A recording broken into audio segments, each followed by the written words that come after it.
कक्षा 10वीं के मेरे प्रिय छात्र छात्राओं, विषय हिंदी। इस विषय हिंदी के अंतर्गत आज अपन पाठ 1.1 चंद्र गहना से लौटती बे, इस पाठ के बारे में अध्ययन करेंगे। ये कवि हैं इसके केदारनाथ अग्रवाल। अग्रवाल जी ने ये पाठ्यक्रम में किस दृष्टिकोण से रखा है, देखो। ये बच्चों के हित के लिए इन्होंने इसको पाठ्यक्रम में रखा है। बड़े ध्यान से देखना बेटा, मैं इसका तुमको विश्लेषण करके बताता हूं। देख आया चंद्र गहना, देखता हूं दृश्य अब मैं, मेड़ पर इस खेत की बैठा अकेला, एक बीते के बराबर यह हरा ठिंगना चना, बांधे मुरेठा शीश पर छोटे गुलाबी फूल का, सजकर खड़ा है पास ही मिलकर उमी है, बीच में अलसी हठीली, देह की पतली कमर की है लचीली, नील फूले फूल की सिर पर चढ़ाकर कह रही है जो छुए या दो हृदय का दानव, और सरसों को न छू। देखो यही तक के देखते हैं। क्या देख आया चंद्र गहना, ये एक गांव का नाम है। कविता की ये पंक्तियां हमारी पाठ्य पुस्तक की पाठ 1.1 चंद्र गहना से लौटती बे नामक काव्य से उद्धित है, और इसके कवि हैं केदारनाथ जी अग्रवाल। समझ आ गया ना बेटा? ये है संदर्भ, जिसमें पाठ का नाम और कवि का नाम, बस इतना। उसके बाद आ जाते हैं व्याख्या, प्रसंग। द्वितीय जो पॉइंट है प्रसंग। प्रसंग में क्या देंगे?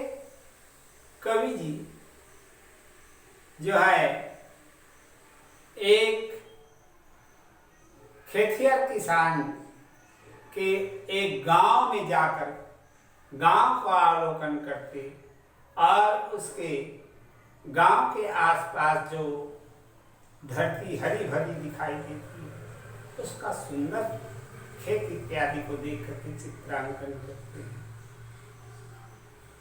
ये रहा बेटा प्रसंग। आ जाओ व्याख्या। पुस्तक देखते चलो। देख आया चंद्र गहना, देखता हूं दृश्य अब मैं।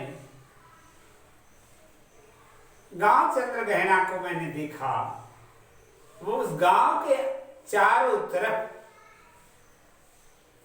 कृषि भूमि से सजी हुई है धरती,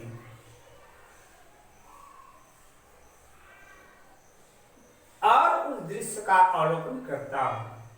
हैं पेड़ पर इस खेत की बैठा अकेला, एक बीते के बरोबर या हरा ठिंगना चना। तो इनका जो अवलोकन है वो ठीक अघन पूस में चना जाम जा रहे थे। कावती अघन में मन सब बोल रहा था किसान मन। तो पूस के महीना में ये जाते हैं खेत, और खेत के चारों तरफ अवलोकन करते हैं, गांव के चारों तरफ देखा उसने कि खेत में सुंदर चना जो है बोया गया है ना।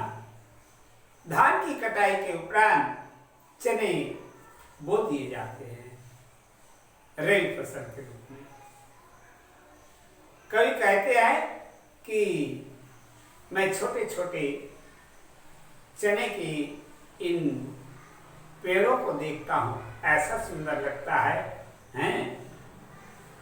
एक बीते से बराबर, बीते ये बीता किसे जानता ना, तो एक बीते के बराबर छोटा छोटा पौधा चने का है। यह हरा ठिंगना चना, हरा भरा पूरी धरती जो है इस तरह से दिखाई दे रही चने से। बांधे मुरेठा शीस पर छोटे गुलाबी फूल का। ऐसा है कि जो कुआर में बो देते हैं चना, कुआर में भी चना बोते हैं, कार्तिक में भी बोते हैं, अगहन में भी बोते हैं। धान काटने के बाद बोने वाले तो अगहन में बोते हैं। और जो फसल धान नहीं बोते उनके खेत जो है रबी फसल के लिए तैयार रहती है, वो कुआर में बो देते हैं। समझ में आया ना? तो कहते हैं कवि जब जाते हैं तो देखा कि चने का फूल फूल गया है। हाँ, चने में फूल आ गए हैं, उसका चित्रांकन कर रहे हैं कवि अर्जुन। कहते हैं बांधे मुरेठा शीस पर छोटे गुलाबी फूल का। चने के ऊपर जो हरा भरा पत्तियां दिखाई दे रही है, उसमें जो है सुंदर जो है फूल खिला हुआ है। और वो फूल कैसे? गुलाबी, गुलाबी रंग का। गुलाब से गुलाबी है बेटा। हाँ, तो ऐसे गुलाबी रंग का फूल जब चने में निकल आता है तो फिर क्या पूछना, चने की जो फसल है या चने का पेड़ है उसकी खूबसूरती न्यारी हो जाती है।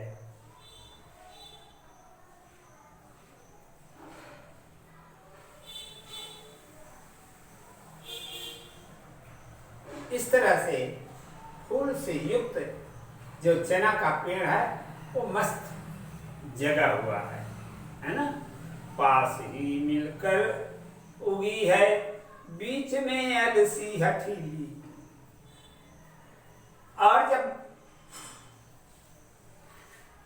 उसके बाद चित्रांकन करते हैं कवि जी जो है अलसी के पेड़ का, वहीं पर अलसी का भी पेड़ देखा उसने। तुम लोग तो फिर देहात के रहने वाले हो, सब जानते हो कि अलसी का पेड़ कैसा होता है, चने का पेड़ कैसे होता है, ये तो सब हम सब जानते हैं। तो उसी का वर्णन करते हुए कहते हैं बीच में अलसी हठीली। चना का पेड़ थोड़ा छोटा होता है और अलसी जो है उससे कुछ ऊंचा होता है। तो यही कवि जी कहते हैं, है ना,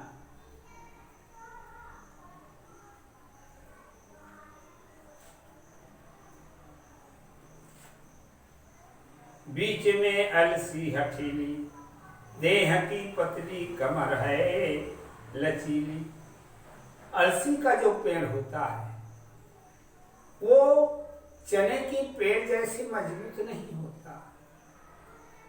उसका जो तना होता है बेटा वो पतली होती है। हाँ, और इसलिए चना जो है अलसी नाजुक होती है उससे। किसे? चने से। कविवर इसको चित्रांकन करते हुए कहते हैं देह की पतली कमर सी है लचीली, नील फूले फूल की सिर पर चढ़ाकर कर रही है जो छुए यह दो हृदय का दान उसको। देखो कवि जी की उड़ान। कवि जी कहते हैं कि ये जो अलसी का फूल जो नीले रंग के दिखाई दे रहा, वो तो ऐसा लग रहा है कि जो मुझको छू देगा उसको मैं अपने आत्मा से ही प्रसन्नता व्यक्त करूंगा, है ना। दो हृदय का दान उसको,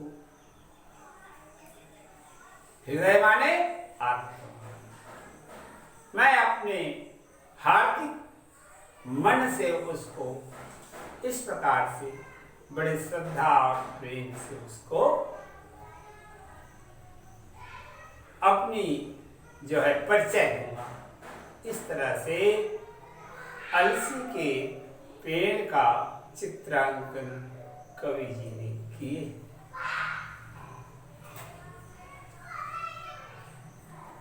और सरसों को न पूछो, हो गई सबसे सयानी। ये रहा बेटा प्रथम अंश, इसका व्याख्या बता दिया तुमको। और विशेषार्थ कवि जी ने इस प्रकार से गांव के हरी भरी धरती का, खेतों का सुंदर चित्रांकन अपने शब्दों में। आ जाओ अगली कड़ी देखो। और सरसों की न पूछो, हो गई सबसे सयानी। हाय पीले कर लिए हैं ब्याह मंडप की, ब्याह मंडप में पधारी। फाग गाता मास फागुन आ गया है आज, जैसे देखता हूँ मैं स्वयंवर हो रहा है। प्रकृति का अनुराग अंचल हिल रहा है इस विजन में, है ना। यहां तक का आप देखते हैं। दूसरी कड़ी है बेटा, क्या? और सरसों कोई न पूछो, हो गई सबसे सयानी। तो संकेत यहां से शुरू हो रहा, उसके बाद दूसरी कड़ी आती है काहे की? संदर्भ की। संकेत के बाद संदर्भ, संदर्भ में पूर्ववत होगा बेटा। जैसे पहले बताया ना कि कविता की ये पंक्तियां हमारी काव्य भारती के पाठ 1.1 चंद्रग्रहणा से लौटती बेग नामक काव्य से उद्धृत है। इसके कवि केदारनाथ जी अग्रवाल है। ठीक, सब में बेटा यही बात है। तो ये रहा उसके संदर्भ। अब प्रसंग में लिखेंगे कि कवि जी ने अगली कड़ी में सरसों की चित्रांक, सरसों का सुंदर वर्णन करते हैं। सरसों के जो पेड़ है वो धरती को किस तरह से अपना सुंदरता बिखेरती है, इसका सुंदर चित्रांकन कवि ने किया। कहते हैं, देखो व्याख्या आ गया। और सरसों की न पूछो, आ गई है सबसे सयानी। देखो सरसों का पेड़, चने और अलसी से कहीं ऊंची। जब ऊंचा पेड़ होता है इसका सरसों का, और जो जितना अधिक बढ़ता उसकी जो उम्र है उतने ही कम हो जाता है। तो सरसों सयानी का मतलब ज्यादा उम्र का हो गया। सियान जानता नहीं। तो इस तरह से ये सरसों की स्थिति है। हाथ पीले कर लिए हैं ब्याह मंडप में पधारी। सरसों के फूल जो है जब पौधों में आता है तो सरसों किस रंग में फूलता दिखता है? बताओ। तुम जानते हो बेटा, सरसों का फूल पीले रंग का होता है ना? जब पीला रंग से सरसों जो पौधे में बिखेर देता है, तब पूरी धरती जो है पीला पीला दिखाई देता है। कवियर अपने रचना में उड़ान देते हैं, हाथ पीले कर लिए हैं ब्याह मंडप में पधारी। ऐसा लगता है कि कोई ब्याह करने के लिए जब मंडप में जाता है तो किससे हाथ पीला कर लेता है? वो हल्दी से। तो पीला रंग का चित्रांकन करते हैं कवियर कि ऐसा लगता है मानो कि ये ब्याह के मंडप पर हाथ अपना शरीर पीले कर करके सुंदरता निखेर। फागा माघ फागुन आ गया है आज, जैसे देखता हूं मैं स्वयंवर हो रहा है, प्रकृति का अनुराग चल ही रहा। इस तरह से समय बीतता गया और फागुन के महीना अर्थात फाग खेलने के दिन अंतिम। तो कवि का उड़ान है, देखता हूं मैं स्वयंवर हो रहा है, प्रकृति का अनुराग चल ही रहा। इस वातावरण को देखने से ऐसा आभास होता है, सुंदर लगता है, प्रकृति का अनुराग चल ही रहा। धरती का प्रेम वनस्पति जगत पर चित्रांकन कितना अच्छा लग रहा है। तो क्या धरती माँ जो है अकेले वनस्पति पर ही प्रेम करती है? नहीं, उसका पूरे सृष्टि के जंतुओं पर, मानव पर और पशु पर और कीड़े मकोड़े सबके ऊपर समान उसका प्रेम होता है। उसी को बता रहे, प्रकृति का अनुराग चल ही रहा। ऐसा लगता है मानो कि माँ प्रकृति की, माँ प्रकृति जो है इस प्रकार से अपना प्रेम व्यक्त कर रही है। जब सरसों के पेड़ हवा के चलने से धीरे धीरे हिलते हैं तो कहता है, प्रकृति का अनुराग अंचल हिल रहा है। अंचल जानते हो ना, माताएं जब साड़ी पहनती है तो छोर में जो साड़ी का होता है उसको अंचल कहते।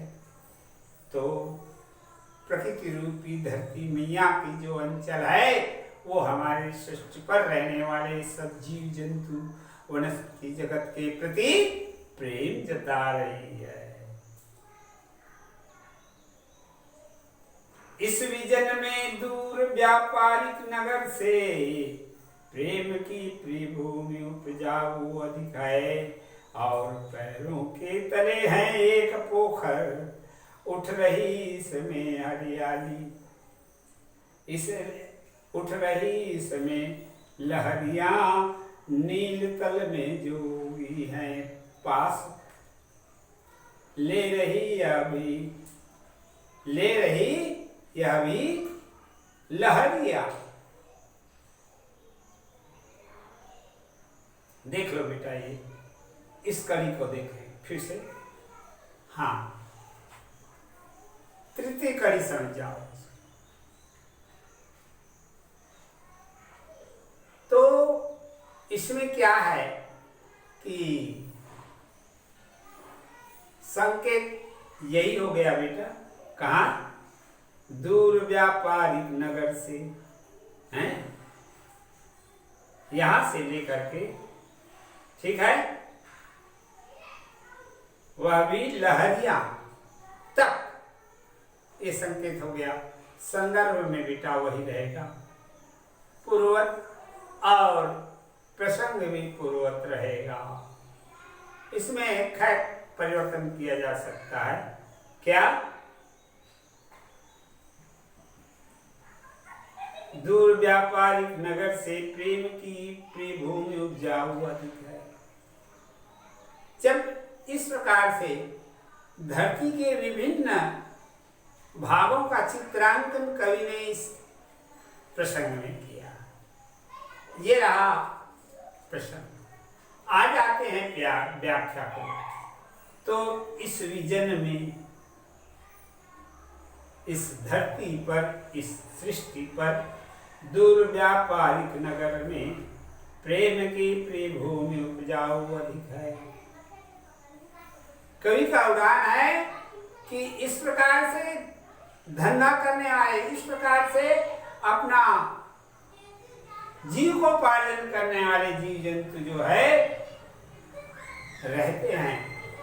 और ये धरती बड़ी ही उपजाऊ है, उधर पोषण के लिए पर्याप्त अन्न प्राप्त कराती है। और पैरों के तले है एक पोखर, उठ रही इसमें लहरियां। अब उनका ध्यान चला गया कहाँ? पोखर। पोखर का मतलब होता है बेटा तालाब। जब तालाब को देखते हैं वे कवि तो कहते हैं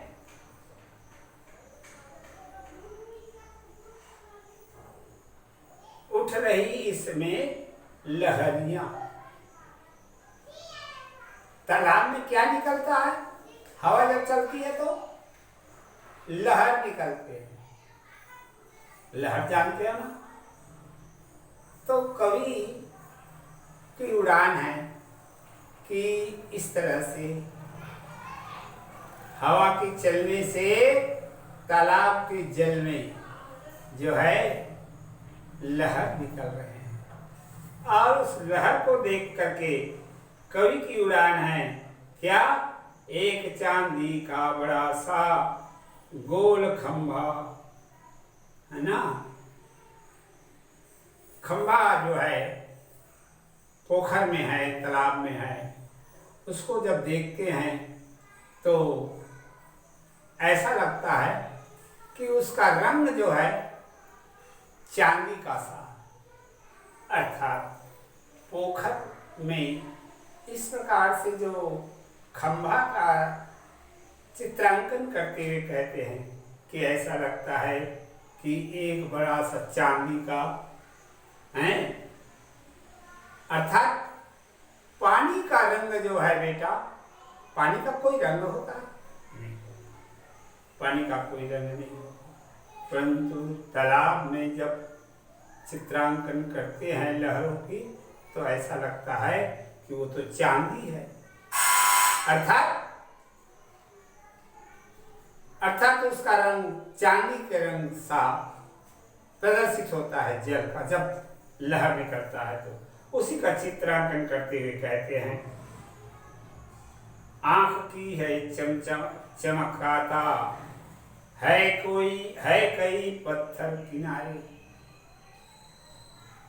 और उस पोखर के चारों तरफ किनारे किनारे में पत्थर जो हैं उसका चित्रांकन कवि ने किया है।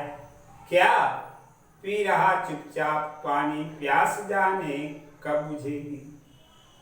क्या है? ये जो पत्थर है किनारे किनारे पर पानी से टकराता है और ऐसा लगता है, कवि की उड़ान कहते हैं कि ऐसा लगता है कि ये पत्थर जो है अपनी प्यास बुझा रहा, पानी पी रहा, और इतना पानी पीता ही रहता है परंतु इसके प्यास नहीं बुझता। अर्थात इस तरह से पत्थर जो है पानी से टकराते हैं लहरों के कारण, है ना। और उसका जो है चित्रांकन करते हुए कवि कहते हैं कि मानो ये प्यास बुझा रहे हैं परंतु इनका प्यास बुझता नहीं, निरंतर चलता रहता है। ये रहा बेटा तृतीय कड़ी का। अब चतुर्थ कड़ी को हम अगले पीरियड में पढ़ाएंगे। ठीक।